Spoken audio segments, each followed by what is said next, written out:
అందరికీ నమస్కారం. ఈరోజు మరొక పుణ్యక్షేత్రాన్ని దర్శిద్దాం. కర్నూలు జిల్లాలో బ్రహ్మంగారు నివసించిన బనగానపల్లి గ్రామానికి సమీపంలో ఉన్న పుణ్యక్షేత్రమే యాగంటి.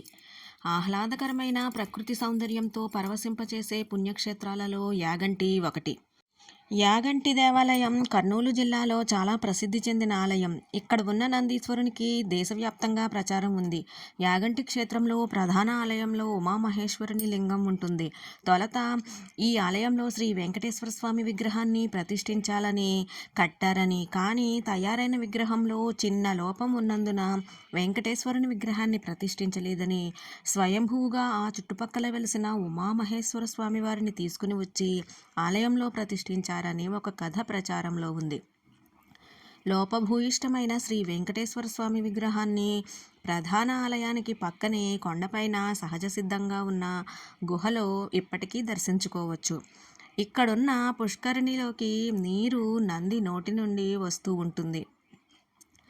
పూర్వం అగస్త్య మహర్షి పర్యటిస్తూ ఎర్రమల అడవుల ప్రకృతికి నిరంతర జలధారలతో కూడిన ఆహ్లాదకరమైన వాతావరణాన్ని చూసి ఆ ప్రాంతంలో కలియుగ దైవమైన వెంకటేశ్వరునికి ఆలయం నిర్మించాలని తలచాడట.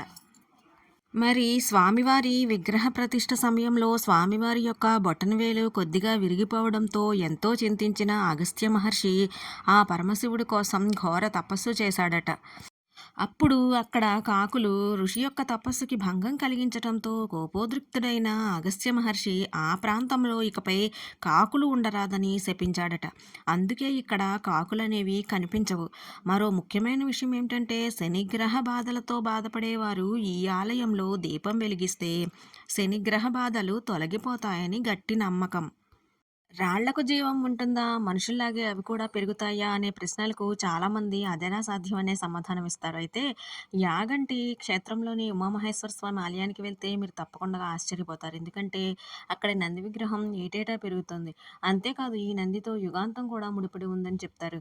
కర్నూలు జిల్లాలో సుప్రసిద్ధ ఆలయంగా పేరొందిన ఈ ఆలయం ఎన్నో మహిమలు గలదని భక్తుల విశ్వాసం. ఇందుకు పెరుగుతున్న నందే నిదర్శనమని భక్తులు చెబుతుంటారు. ఈ క్షేత్రం కర్నూలు నుంచి 100 కిలోమీటర్ల దూరంలో ఉంటుంది. కర్నూలు, బనగానపల్లి, నంద్యాల నుంచి యాగంటి క్షేత్రానికి నిత్యం బస్సులు అందుబాటులో ఉంటాయి. ప్రకృతి అందాల మధ్య కొలువుదీరిన ఈ క్షేత్రం భక్తులనే కాదు, పర్యాటకులను కూడా విశేషంగా ఆకట్టుకుంటోంది. అయితే ఈ ఆలయంలో ఉన్న నంది విగ్రహం ఎలా పెరుగుతుంది? దీని వెనుక ఉన్న మిస్టరీ ఏంటి? తెలుసుకుందాం. అగస్త్య మహర్షి విగ్రహాన్ని ప్రతిష్ఠించిన కొన్ని రోజుల తర్వాత చిన్న నంది విగ్రహం స్వయంగా వెలిసినట్లుగా స్థల పురాణం చెబుతోంది.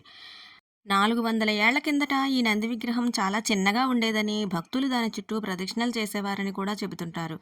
ఇప్పుడు ఆ నంది విగ్రహం సైజు పెరగడం వల్ల ప్రదక్షిణాలు సాధ్యం కావడం లేదని అంటారు. అయితే నంది చిన్నగా ఉన్నప్పటి చిత్రాలు కానీ, వీడియోలు కానీ లేకపోవడం వల్ల చాలామంది ఇది అసాధ్యమని కొట్టిపడేస్తున్నారు.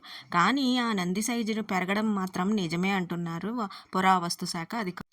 20 సంవత్సరాల వ్యవధిలో ఈ నంది విగ్రహం కేవలం 1 అంగుళం మాత్రమే పెరుగుతోంది. అయితే ఏడాదికి కేవలం 1 మిల్లీమీటర్ చొప్పున నంది ఎదుగుతోంది. నంది పెరుగుతుందా లేదా అని తెలుసుకోవడానికి ఆ ఆలయంలో విగ్రహం చుట్టూ ఉన్న స్తంభాలను చూస్తేనే అర్థమవుతుంది. రాళ్లు పెరగడం సాధ్యమేనా? దీనికి ఒక శాస్త్రీయ కారణం ఉంది. అది తెలుసుకోవాలంటే ముందుగా యూరోప్లోని రొమేనియాలో ఎదిగే రాళ్ల గురించి తప్పకుండా తెలుసుకోవాల్సిందే. ఈ రాళ్లు కూడా నంది విగ్రహం కంటే వేగంగా పెరుగుతాయి. అంతేకాదు పిల్లల్ని కూడా పెడతాయి. అయితే వీటిలో జీవం ఉండదు. కేవలం రసాయనిక క్రియ వల్లే అది సాధ్యం. అది ఎలాగంటే, ఇందుకు కారణం ఆ రాళ్లలో ఉండే కాల్షియం కార్బోనేటు, సోడియం సిలికేటు. ఆ రాళ్ళు అవి చాలా ఎక్కువ పరిమాణంలో ఉంటాయి. వర్షం పడగానే రసాయనిక చర్య జరిగి రాళ్ల మధ్య చిన్న చిన్న ఖాళీలు ఏర్పడి రాళ్ళు క్రమేణా ఎదుగుతాయి. రొమేనియా రాళ్లలో ఉన్న కాల్షియం కార్బోనేటు, సోడియం సిలికేట్లే యాగంటి నంది విగ్రహంలో కూడా ఉన్నాయి. కానీ రొమేనియా రాళ్ళంత వేగంగా పెరగకపోవడం వెనుక ఉన్న చిన్న తేడా ఉంది. రొమేనియా రాళ్ళకి మన నంది విగ్రహానికి మధ్య ఉన్న తేడా ఏంటంటే, రాళ్లల్లో కాల్షియం కార్బోనేట్ తక్కువగా ఉండి సోడియం సిలికేట్ ఎక్కువగా ఉండటం వల్ల రొమేనియా రాళ్ళు వేగంగా పెరుగుతున్నాయి. కానీ యాగంటి నందిలో మాత్రం కాల్షియం కార్బోనేట్ పాళ్ళు ఎక్కువగా, సోడియం సిలికేటు ఎక్కువగా ఉంది. దీనివల్ల ఎదుగుదల అనేది నెమ్మదిగా ఉంటుంది. పైగా ఈ నంది ఆలయంలో ఉండటం వల్ల నేరుగా వానలో తడవదు. కేవలం గాల్లో ఉన్న తేమను గ్రహించి మాత్రమే రసాయనిక క్రియకు గురవుతుంది. అందుకే భక్తులు ఇప్పటికీ యాగంటి నంది ఎదుగుదలను దేవుడు మాయేనని గట్టిగా నమ్ముతారు.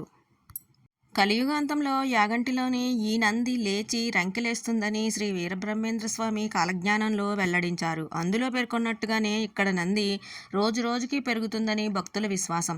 అంతేకాదు ఈ నంది విగ్రహంలో జీవకళ ఉట్టిపడుతుంది. లేచి రంకెలేయడానికి సిద్ధంగా ఉన్నట్లుగా కనిపిస్తుంది.